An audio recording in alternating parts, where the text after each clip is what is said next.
There's been tornadoes cited. Yeah, have funnel clouds have been, so I'm not sure exactly where they've touched down. But we can check that out. We're going to check that out and pass on more information. If you are out on the highway wherever you are, please be safe.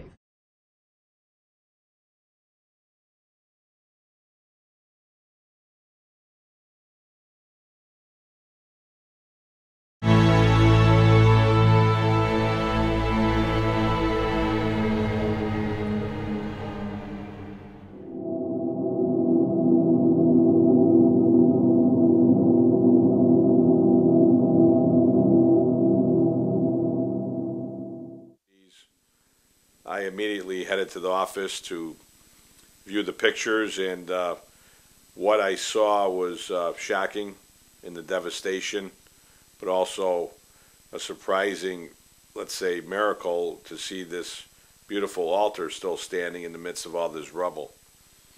At that point, I called Matt and told him that this is a project we could be involved in. It's the type of work we have done in the past, excluding the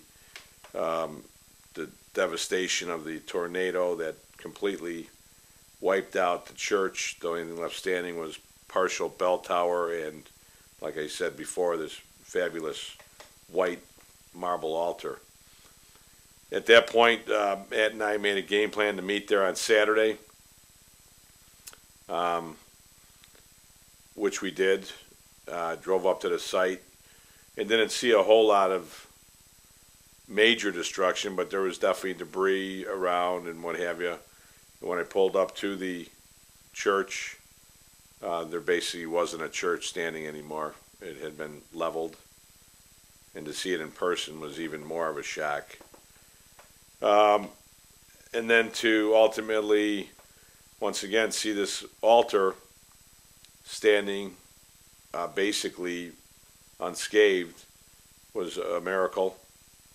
At that point, I started doing some photography and ultimately got close enough to do a somewhat of a hands-on inspection and started formulating a game plan of what would be the best way, safest way, and the ultimately the way we're going to remove this altar, which turned out to be over 200 pieces, with some of the pieces weighing up to 1,800 pounds, and needed to get down ASAP because walls around it, bricks around it were falling, and the preservation of this piece of artwork was very important, not only for the church and the diocese, but for the townspeople. And as it turned out, when I was digging through the rubble and the debris around the altar that day, I pulled a statue out that I found a stamp that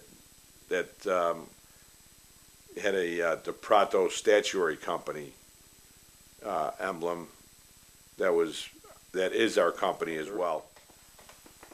In order to build a platform that we were going to erect our scaffold, our chain hoist, and our material to be able to remove this incredible piece of art.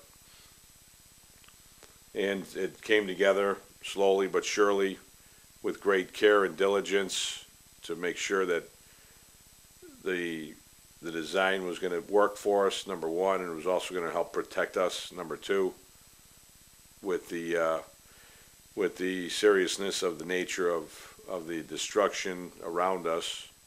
At that point, our goal was basically within 1 week of the scaffold being erected, we wanted to have this altar completely down and staged away from the building for safety reasons.